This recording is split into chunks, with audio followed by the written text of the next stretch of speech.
கர்த்தருடைய பரிசுத்தமுள்ள நாமத்திற்கே மகிமை உண்டாவதாக. இந்த சின்ன செய்தியின் வேளையிலே நான் உங்களை வாழ்த்துகிறேன், பெருமகிழ்ச்சி அடைகிறேன். அன்பு தேவனுடைய பிள்ளைகளே, யோக்கியமானவைகளை நாடுங்கள்.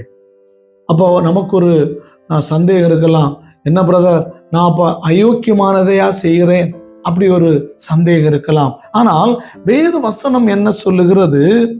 ரோமர் 12:17-18 ஒருவனுக்கும் தீமைக்கு தீமை செய்யாதிருங்கள், எல்லா மனுஷருக்கு முன்பாகவும் யோக்கியமானவைகளை செய்ய நாடுங்கள், கூடுமானால் உங்களால் ஆன மட்டும் எல்லா மனுஷரோடும் சமாதானமாயிருங்கள். திருச்சபைகளில் கொடுக்கப்படுகிறதான செய்தி யாருக்காக? நாம் போகிறதான கன்வென்ஷன் கூட்டங்களில் கொடுக்கப்படுகிறதான செய்தி யாருக்காக?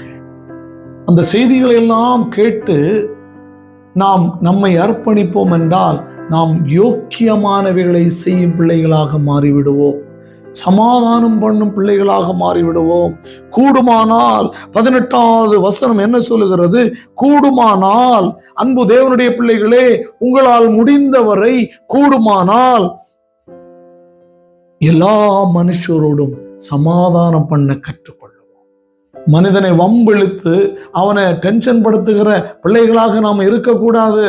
குற்றங்குறைகள் இருக்கும், நாம் கூடுகிறதான இடங்களில் குற்றங்குறைகள் இருக்கும், ஆனால் சமாதானம் பண்ண நாம் முந்திக் கொள்ள வேண்டும். அவ்விதமான எண்ணங்களோடு வாழ்வோமானால் நீங்கள் யோக்கியமானவைகளை செய்யும் பிள்ளைகளாக நீங்கள் மாறுவீர்கள். அதற்கு நாம் பிரயாசப்படுவோம். அவ்விதமான காரியங்களை கடைபிடிக்கும் போது கர்த்தருடைய கண்கள் உங்கள் மீது நோக்கமாயிருந்து உங்களை வழிநடத்தி ஆசீர்வதிக்கும் என்று சொல்லி உங்களை வாழ்த்துகிறேன்.